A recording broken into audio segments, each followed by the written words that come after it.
We need to stop seeing prioritizing ourselves, taking time for ourselves, setting boundaries, and being selfish to fulfill our own needs as a negative thing. Hi, Feel Good fam. Welcome back to Feel Good Lab, the podcast where we explore the intersection between personal growth and career success and all the good stuff that happens in between. I am your host, Angel. This week has been nice for me. As nice as it can be, I will say. I have been slowly getting back into the ebbs and flows of daily life, of learning to take care of my body, of actually taking the time and reviewing and setting goals for this year, of reviewing last year, of planning content, pretty much like the stuff that I do in my day to day that I had to put on pause because of what's been going on in my life. I have been slowly getting back to it and it's been so nice. I have a few other friend hangouts that I have planned. I have some very exciting work stuff that I'm working on. I'm really trying to ramp up and get ready for new brand partnerships, new content that I'm trying to create. So I need to take a moment just to let that sink in and let that settle in and get used to living life again.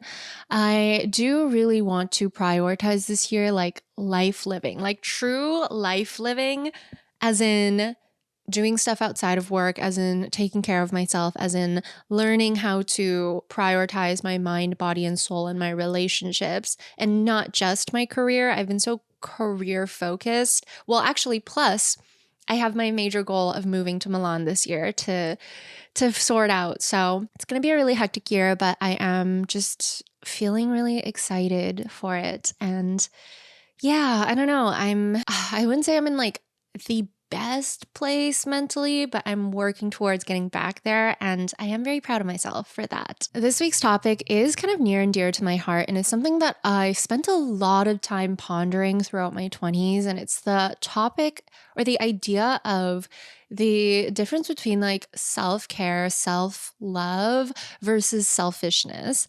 This is something that I felt a lot of guilt and shame for a long time. And I really needed to figure out what are the differences and how can you be selfish in a healthy way, and does that exist? And spoiler alert, it does exist. So we're going to go over all of the instances in which being selfish is actually a healthy thing and something good and positive that you can do in your life today. I'm also going to talk about my personal experiences dealing with and pondering the differences between self-love and selfishness, my guilt and shame that came with that, my journey with quote unquote selfishness, and just try to share as much of my learnings from the past decade with you as possible in hopes that it'll also help you get to a place where you feel and understand that being selfish isn't necessarily always a bad thing. Before we dive into the topic, I do want to talk about this week's feel-good moment for me. This week, like I said, really I've just been learning how to have my feet on the ground, how to be human again. So it's been a lot of that, but I also have been doing a lot of reading at night, specifically making myself a cup of tea, lighting a candle, putting on my ambiance lamps, and reading. And I've been finishing Kingdom of Ash, I want to say, is the last book, right? Of Throne of Glass. And I know there's been controversy around Sarah J. Maas and the books that she writes, but at the end of the day, I take the story for what it is, and it has been just a fun, guilty pleasure of mine to read these romantasy, fantasy books. And I have been working on finishing the Throne of Glass series for so long, I think almost 2 years now. No, a year and a bit maybe. I just keep putting it down, picking it back up, putting it down, picking it back up. But I'm finally on the last 10 pages of Kingdom of Ash. I'm really excited to finish this series so that I can start a new one, and so I can just get to the end of the story. I feel so invested, I've invested so much time and brain space into this series that I'm ready for it to end, I definitely want to try to meet my 50 book reading goal this year. So yeah, this is a nice start because it feels like I can finally put down Throne of Glass and really dive into either shorter novels or classic novels or starting a new series. Before I dive into all the tips and tricks and strategies that I have learned, I want to share with you my journey with selfishness, with vulnerability, guilt, shame that comes with learning to be selfish for myself and learning that fine line between self-love, self-care, and selfishness. When I was young, I used to be somebody who needed to be around people all the time. I'm sure this roots from things in my childhood as well. Maybe my parents always working and not being around, maybe them being very strict and my grandma being very strict about me not like going out and really just hanging out with friends. Like I don't want to say never, but like rarely got to do that as a child and even during my teenage years. And so whenever I got the chance to, and especially when I started to get more freedom in like the later years, getting closer to my 20s, I just needed to be around people all the time. I needed to be constantly talking with someone. I needed to have a partner. I needed to have my friends around all the time. I just I couldn't be alone. Like I just never learned how to be alone until my 20s. And so I think that also came hand in hand with my people pleasing tendencies. And every time that I was around people, I was always trying to entertain. I was trying to be the funny one, the quirky one, the one that makes people laugh, the silly one. I was just always trying to like people please however I can. I used to always also say yes to everything, which I do think has its pros and cons. On the positive side, I was experiencing life as much as I could, you know?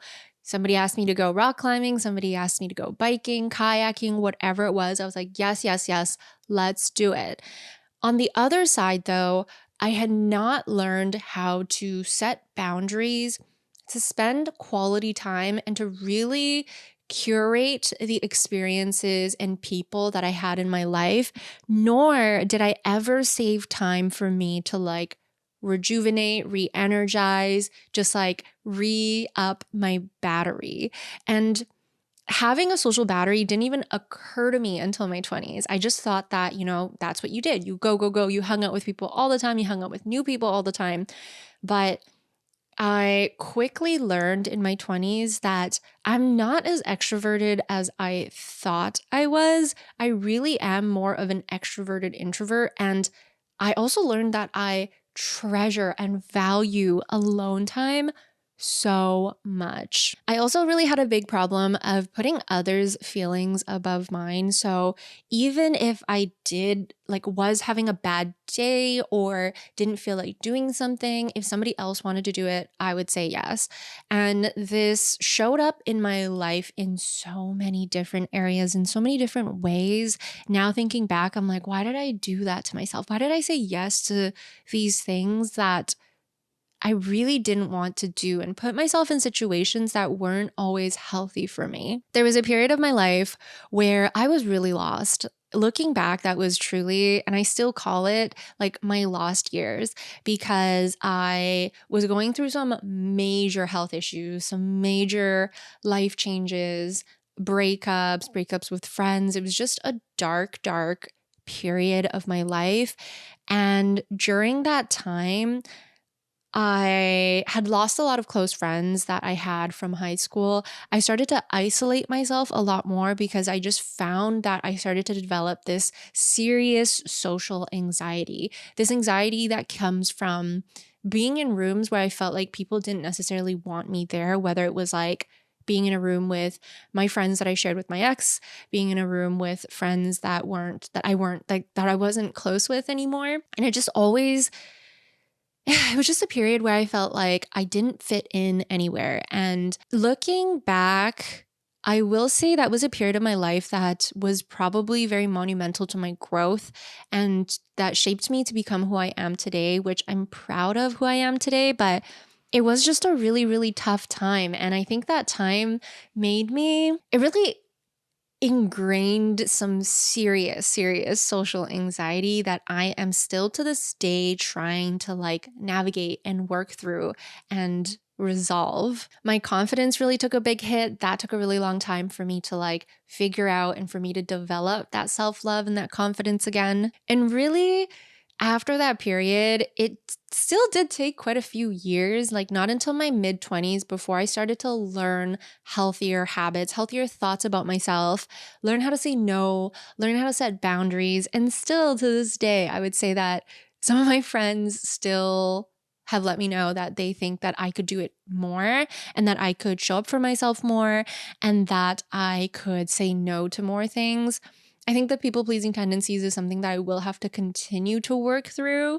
But it has gotten a lot better where I'm very comfortable with saying no to things that I do not feel like doing, which I will talk a little bit more about later on as well. I do think that I was generally like pushed into this direction from my social anxiety, and that when I started to learn how to say no, it was partially because I didn't want to do it, but partially because I had so much anxiety about doing certain things that also affected my desire to do certain things. But I think that was just all a part of the journey, and I needed to learn to like at least be able to say no. And then I kind of came back around and developed it into more of a healthier, positive habit rather than a like denial or avoidant tendency. Another kind of unhealthy way though that I started to look at it was I started to say no under the guise of like being busy.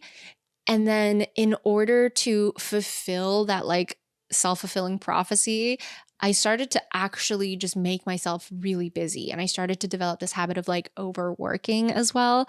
Not the worst timing that I started to become this like workaholic in my early 20s, because I feel like it did push me quite far in my business, my career, and all of that.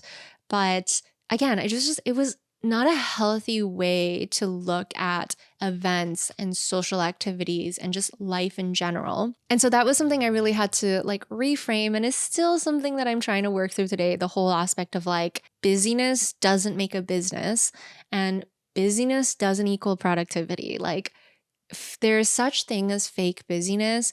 And, it all comes back to that 80-20 rule, right? That there's 20% of tasks that you can do that will give you 80% of the results. But I was just burying myself in the 80% of work that only provided 20% of the results, because that's what I thought I had to do to like move forward. It was something that it is something that I'm still currently trying to like get into my head and ingrain in my head, that prioritization makes for better productivity, that really figuring out what that 20% is makes for more efficiency and more productivity. Like things that I'm still learning, and that I want to keep like pushing on my YouTube videos and my podcast, because I think that it's so important to be really cautious about how you spend your time, both in your life and in your work. So finally, I got to this point where I really had to question, like, why was I saying no? Was I saying no because I genuinely wasn't feeling it, because I needed to recharge? Or was I saying no because of all these unhealthy habits that I started to develop? Was I getting too comfortable and complacent? Was I just kind of staying in my comfort zone at that point? Like, was I just being avoidant? I really had to figure out where that line was between those two things. And I think the time that I've spent trying to figure out where that line is and what that line really means to me, because it's going to mean something different to every single person, was a really crucial part in my life, where I finally started to reframe my mindset around what it means to like listen to my body, to listen to my emotions, to listen to how I'm feeling, but balancing that with that desire to grow and my ambitions. That not knowing, I realize, came from this lack of trust that I had with myself as well. And I've done a whole episode on like not having trust for yourself, which I'll link in the show notes if you want to listen to that episode next, because it is really such an important lesson to learn, the act of trusting yourself and like learning the strategies so that you can push yourself to trust yourself, because that self-trust will never guide you wrong. It won't lead you wrong. If you can like actually tune in and listen to your needs, your body, your mind, it's not going to guide you wrong. What guides you wrong, what makes it hard for you to like figure out what's right or wrong, is when you start to lose that clarity that you have with yourself and lose that trust for yourself, because those are the moments in which I sit and I'm like, I don't know what I'm doing. I don't know if I should be saying yes or should be saying no. Am I being too comfortable? Am I not doing the right thing? Like that self-doubt really comes into play there. So yeah, just really important lesson for me to have learned. And hopefully, if you haven't learned it yet, something for you to learn as well. And that is something that I'm still coming to terms with, like the trusting yourself aspect. As somebody who, and like as all humans do, who has insecurities, like, right? Everyone has insecurities. And working through those year after year, healing from trauma, healing from things that like programming that I've learned as a kid going into my adult life, coming to terms with all of that is what helps me learn to trust myself again. And I think it's going to be a lifelong journey, continuing to build that unbreakable, unrelentless trust for yourself. It's just so important. And it's something that is kind of in my intentions for 2025 to focus on that. Last year, I had moments where I felt that mistrust stronger than I have in many, many years. And that really, really terrified me.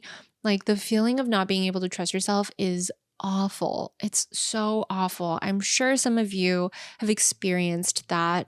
And yeah, I just think it's something that we need to all be conscious of and try to work towards rebuilding that trust with ourselves and really truly learning to believe that we have our best interests at heart.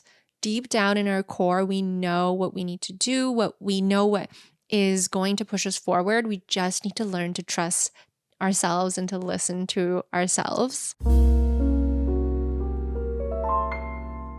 So diving into the differences between self-love and selfishness, I did look up the dictionary definition, or I guess like psychological definition. No, the definition in the world of psychology when it comes to self-love. I looked up the definition, and by definition, selfishness or being selfish is lacking consideration for others, concerned chiefly with one's personal profit or pleasure.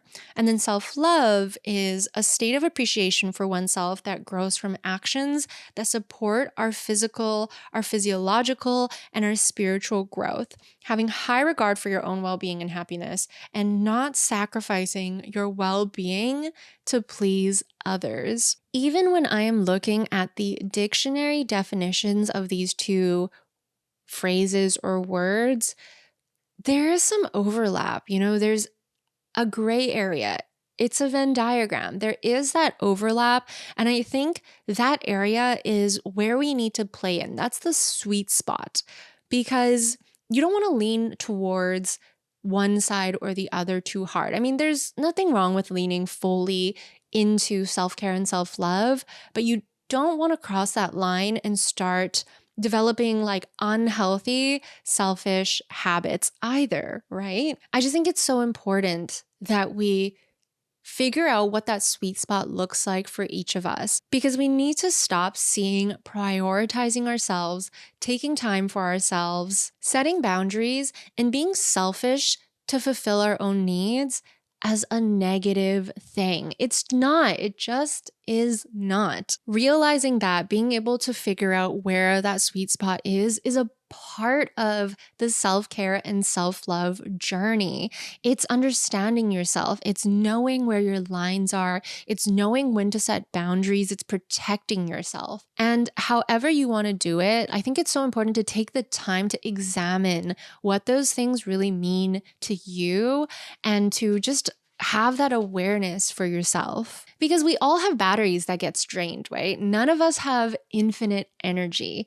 And that battery gets drained and refilled in different ways for everyone, whether you're an introvert, whether you're an extrovert, depending on your astrological sign, depending on your personality, depending on your human design chart. Like we all have different ways that our needs need to be fulfilled. So for example, things that could drain our battery could be something like social interactions sometimes. It could be work. It could be fitness, it could be arguments, it could be chores, it could be just the act of adulting, like of life. There are so many different things in our lives that can and will drain our batteries because that is all a part of living life. It's draining your batteries and utilizing your energy to do what you need to do in order to move forward, but then learning when that battery is drained and what you need to do to refill it. So some ways that you could refill your battery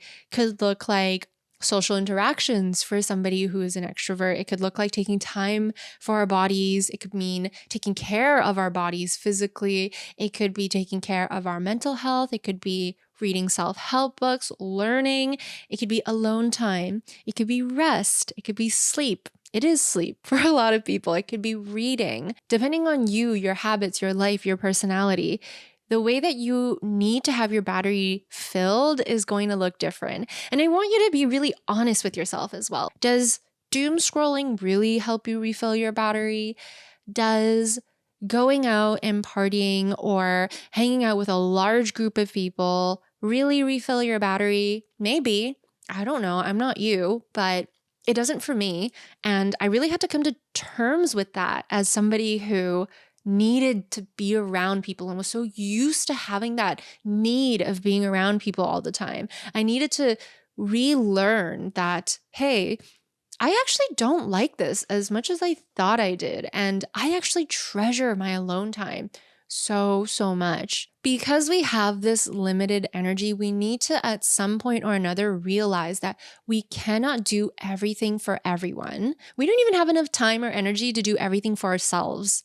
We cannot keep trying to live our lives to please other people. We can't say yes to everything. We have to learn to live our lives for ourselves and in a way that is the healthiest and most re-energizing for ourselves. There are times now where I will say no to even important events like birthdays, like friends' birthdays. If I am in a bad mental state, I will say no to a friend's birthday. It's gone to that point because I have learned to protect my energy. And I think there is a fine line there, right? Like there's a bit of a line that you have to straddle. There's that line of wanting to make sure that your friends and your loved ones know that you love them, that you care about them, and that it's not about them. But then on the flip side, if I am not in a good place mentally, I will not be a good addition to your birthday celebration. I will probably be really grumpy, or it's going to take so much out of me to be there and to exist there that it's going to send me into a spiral. And nobody wants that. If your friends truly care about you, they want what's best for you. I cannot say this enough of how thankful I am, just how genuinely grateful I am for my current support system and friend group, because every single one of them has a deep understanding of who I am as a person, and we never ever take things personally. I think that's so important when it comes to friendships and relationships. We never take things personally. We will never see something that the other person does as a form of attacking something in our lives. And I think that deeply is rooted in our trust and love for each other. I have missed birthdays. I have missed celebrations. I have missed events. I've missed going out. I've missed dinners. And every time that I've had to say no in like the last 5 or 6 years, all they say is, okay, I hope everything's okay. I love you. I'll see you soon. That's it. It's that support that I need. It's that understanding that I need. And I think it's so important to really just also curate the people in your life to make sure that they are on the same page as you. And if your current friends aren't, to try to get them to be on the same page as you, to try to have them understand what you need as a human being, so that they can learn to love you fully and be supportive of you when you have to set boundaries and when you have to say no for yourself. It comes back to that age-old ideology that you can't fill someone else's cup if yours is empty. You need to fill your cup first. You need to fill your cup first, because how are you supposed to pour love into someone, pour energy into someone, and be a light in someone's life if you are dim, if you are empty, if you have no energy, have no love to give? You need to refill your own batteries first. And that is when selfishness becomes self-care. That is the line in which being selfish, taking time for yourself, prioritizing yourself over the needs and desires of someone else, is actually a healthy habit. I want to always show up for my friends. I want to always show up and be the best version of myself, be the most caring and loving version of myself for my friends. And in order for me to do that, I need to take care of myself first. Have that mindset. Think about that, right? Like, how can I be a great friend if I am struggling? It's also about learning to have that compassion for yourself. I went through so many years of guilt and shame for saying no to going out because that's what everybody did. And if I said no, it meant that I wasn't spending time with people. It took me so long to get over that guilt and shame of learning to say no. And really, it took a whole reframing of my entire mindset to realize that, okay, those activities just aren't something that fulfills me, that I want to do, and that is fine. There are other ways that I can spend time with the people I love. And when you have like a solid group of people, and an important thing about the people that you choose to be in your life is that you share and you find the things that you can do together that you both enjoy.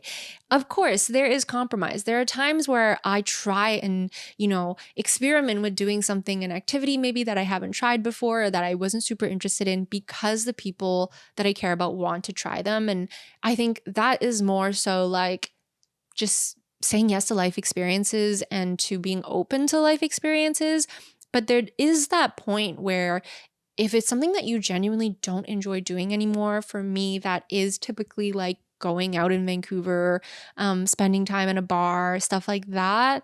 There's no need for you to do it, because there's going to be other opportunities and other activities that you and the people that you said no to can do together that you'll both enjoy, that will satisfy and fulfill the both of you. So we started to dabble a little bit into like the idea of healthy selfishness. So I wanted to dive a little deeper into that topic. So what does healthy selfishness even look like?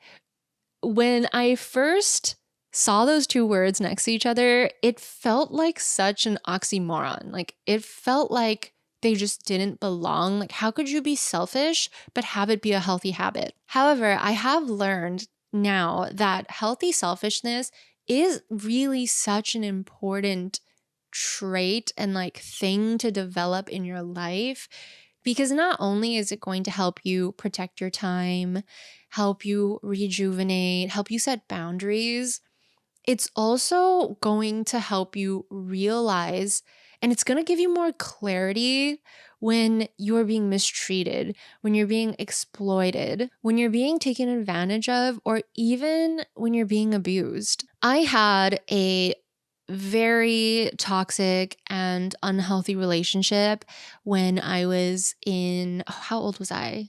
Honestly, really young, like 14, 15, which now thinking back is crazy that I like had that type of relationship at such a young age. I really truly feel for me as a kid, because at that age I was still a kid, I was really taken advantage of in this relationship. It was extremely, it's hard even talking about it to this day, but it was extremely mentally abusive, very manipulative. Oh, it was just bad. It was bad. It was somebody having like so much control over my life and then using that against me, using my emotions against me, gaslighting, love bombing, like everything that we talk so openly about now, I had no idea about when I was that age. And I spent just over a year in that relationship, which in high school years is a long time for a relationship. And it was the worst year. It was one of the worst years of my life. It was by far the worst relationship in my life. I still have trauma from that, from the mental abuse, the emotional abuse that I went through that relationship. And I'm honestly really proud of myself for leaving when I did, when things started to push towards like physical abuse as well. Needless to say, at that age, I had no idea what the difference was of balancing my own needs versus pleasing someone else and fulfilling someone else's needs. And unfortunately, it wasn't something that I learned as a kid in my family dynamic, in my culture. I was raised as like the older sister. I was raised as a good Asian daughter. So much about my upbringing taught me and embedded in me that I needed to please people. Like I needed to put people's needs first. I needed to make sure the aunties were good and my parents were good and my sisters were good. I needed to make sure everyone around me was good first. Like who cares if you're tired? Who cares if you're unhappy? Shove that shit down. Be a good Asian daughter. Live up to what we expect you to be. Live up to the image that we want you to have. That's all that mattered, okay? And you can imagine what kind of unhealthy habits and traits came out of that. I also at that point didn't know that I was allowed to say no to things in order to protect myself. I genuinely believed, and like that partner made me believe that if I said no to something, it was going to break up our relationship, which wouldn't have been such a bad thing. But at that time, he made me believe that everything that he did and said was for my greater good. He made me believe that if I left the relationship, nobody else would want me. He made me believe that nobody would love me as much as he loved me, which was all such bullshit. And I'm really glad to be able to see that so clearly now and to be somebody who can see that very clearly. I'm also, in a way, glad that I went through that experience because it really showed me what unhealthy relationships look like. But yeah, I just didn't know at the time. I didn't know any better. I didn't know how to say no to anything. I didn't know how to protect myself. Sorry to take that to such a dark note, but that is also a huge reason why I am such a strong believer in learning the habit of healthy selfishness. Because if I had knew that I was allowed to be selfish in order to protect myself, in order to save myself, I would like to think that I would have tried so much harder to do so. Okay, shake it off. This is what healthy selfishness could look like. Healthy selfishness could look like turning down events if you're not feeling up to it. It could look like setting boundaries around how you want to spend your time. If you don't love going out anymore, like I said, or maybe you just want to do more activities when you spend time and not just be at home. Maybe you want to choose activities that genuinely interest you rather than just going along with other people's plans. It's learning that quality time is so much better than quantity time. It is investing in your personal growth, even if it means spending less time with other people temporarily. It's about all those things, really, truly just setting boundaries around your time, protecting your calendar. I love that term, protecting your calendar. That's something I really needed, like really learned to do, especially when I started working, because I had my 9 to 5. I was creating content on the side. I was running ankle studios.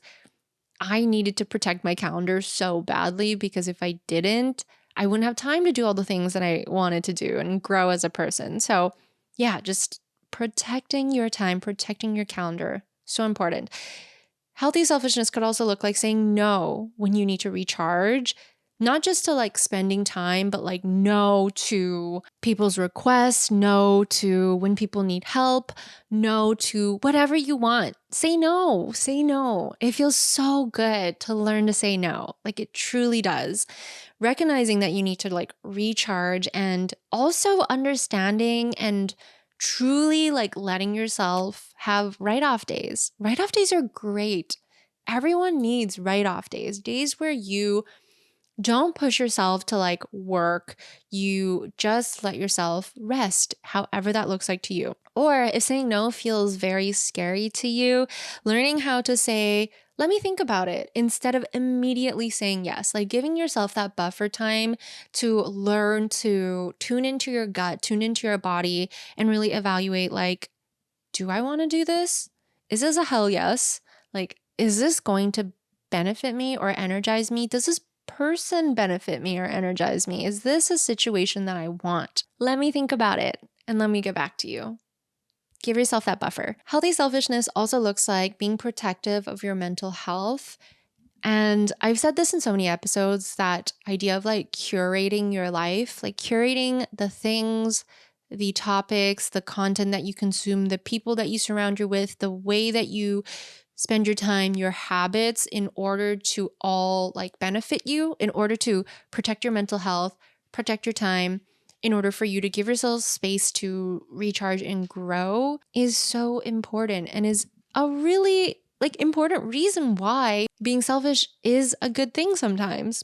It also means being protective of your inner child. I've talked about inner child work before in previous episodes as well. And oh man, like I did also go through a period in my growth journey where I really had to like do all the inner child work. And there's still more inner child work to be done.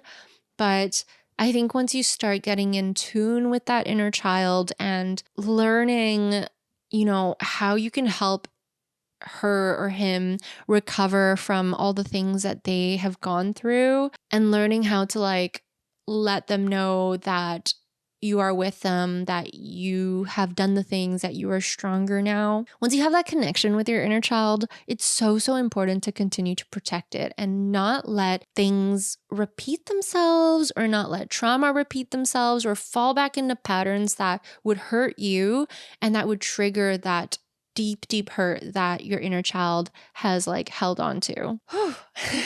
Okay, healthy selfishness could also look like creating a morning or evening routine that prioritizes your well-being. So like besides just setting boundaries with other people, you need to set and create structure and boundaries with yourself as well. So like blocking time out in your mornings, even if it means getting up an extra 30 minutes earlier or like an hour earlier, so that you can start your day the way that you need. Everyone's morning routine is going to be different. I'm not asking you to meditate every morning or do yoga every morning or have like a 2-hour workout session every morning. Do what you need to feel good.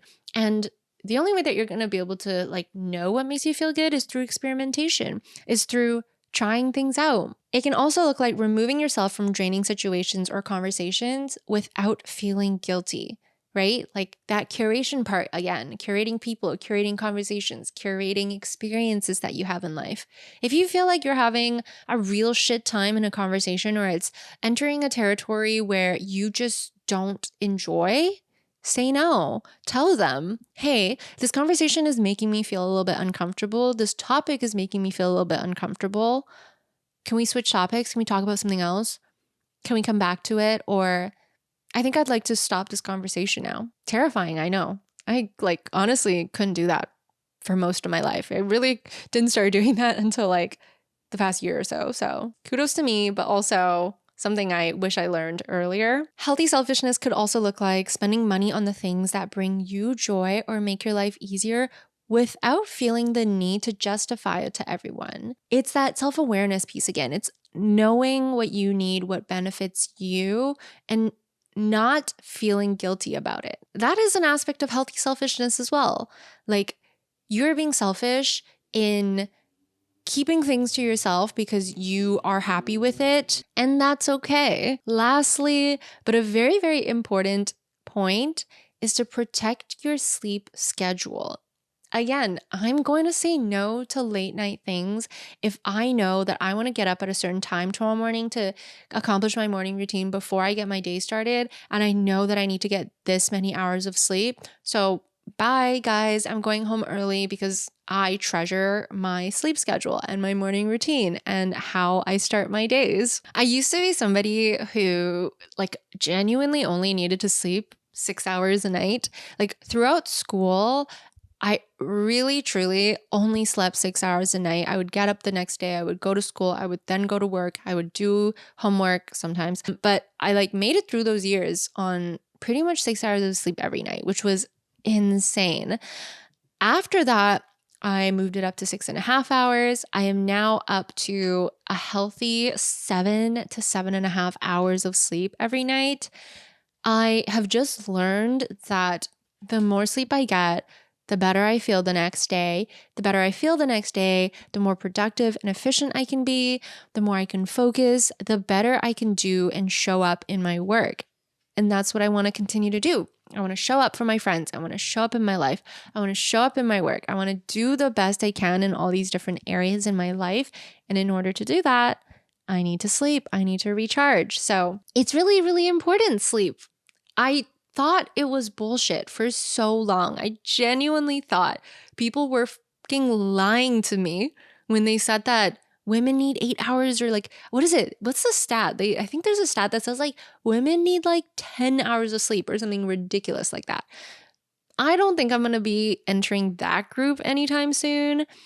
I am, however, learning to listen to my body and give myself more sleep time and more recovery time if I feel like I need it. And I will tailor that depending on how I feel. So yes, there's days where I sleep in and get in my 8 or maybe even 8.5 or maybe even 9 hours. If there's days that I'm sick, I'm sleeping all day if I have to. But start to listen to your body more. And I think even just having like the stats from my Aura Ring really helps me understand just how important sleep is. I actually wrote down this one stat and it says, even one night of poor sleep can reduce your cognitive performance by up to 25%. I don't want to operate at 3/4. I want to operate at 100% or as close to 100% as I can. And if that means getting a good night's sleep, then heck, I'm gonna do it. I want to end this episode off with something that my friend Terry told me not that long ago, like just in the last month or two ago, that really, really stuck with me. She said, discipline is the best form of self-care. Let me repeat that. Discipline is the best form of self-care. When I first heard that quote, I was nervous. That was the first feeling I felt. I was nervous because I was like, what do you mean discipline is the best form of self-care? You're telling me that like pushing myself to do a 2-hour workout is the best form of self-care? I mean, it would be good for me. It would be great for my body. But what if those are not the things that I feel like I want to do? Like, where does listening to yourself and giving yourself write-off days fit in to the world of discipline? And it took me a little time to like really think through that quote. I came to terms with the fact that discipline can mean a lot of different things and it can mean different things to different people. I think discipline is everything that I mentioned in this episode. It's protecting your time, it's setting boundaries. You can be disciplined about protecting yourself, about taking care of yourself, about taking care of your body, about curating your life, removing yourself from draining situations or people. And ultimately, I really think that being disciplined just means to have that self-awareness, to know what is good for you. Naturally, as humans, we want to do good by ourselves. We want to do the best for ourselves. And learning to tune into your body, your mind, your soul, learning to tune into your gut feeling, however you want to call it, so that you really am aware of what you need, of the differences between your needs and wants, of what you need to do to live a healthier life, to recharge, to do the best you can. Like that to me is what that quote means. That's where the discipline aspect comes in. It's really about being disciplined about how you treat yourself and how you take care of yourself. There's so many things that I feel like we really need to just reframe our mindset around. Like the word selfishness has had such a bad rep, like bad PR all around for the word selfishness. And I think that in a lot of ways, just allowing myself to reframe some of these words has helped me grow as a human, like grow truly and deeply. Because I've had people tell me that I'm selfish. Like I've had people tell me to my face that they think I'm doing something selfish or I'm being selfish in some ways. And maybe some of those situations I wasn't doing the right thing and I was being selfish in a way that I don't want to be. But I also know for a fact now that there were times where people were calling me selfish, but what they really meant was, how come you are not doing the things to please me anymore? And how come you are now doing something for yourself? I don't like it. You're being selfish. And to that, I say, fuck you. It is 100% completely okay to put yourself first, to prioritize yourself, because that is the only way that you will be able to show up and do the things and be ambitious and accomplish your goals and be the best friend, daughter, son, lover ever. That's the only way. If you made it to this point in the podcast, I love you. Feel good, fam. Thank you so much for spending the time with me today and letting me just yap in your ear. Let's put a flower emoji in the comment section if you made it this far, so that I know you're a real one and that I know you stuck by me throughout this entire episode. I really hope this episode was helpful and at least kind of gave you something to think about when it comes to your self-care, your self-love, and what selfishness means to you. The next episode will be a tough love episode, aka a Q&A format episode where I answer some of your burning questions around work, personal life, growth, therapy, relationships, whatever you want to chat about, whatever you have questions about, send them my way. I do want to do the tough love episodes periodically because those episodes really make me feel like me and you are having a conversation, and I want to hear you. I want to hear your voice. In fact, I want to make this more fun. Okay. I don't just want to read your messages, read your questions via written messages. Email me at hello@coffeeswithangel.com with a voice clip and I'll play it in our next episode. If you have a question, voice clip it to me and send it to me, because I would love to include your beautiful voices in the Feel Good Lab podcast, because this podcast is it's for us, right? It's not just for me.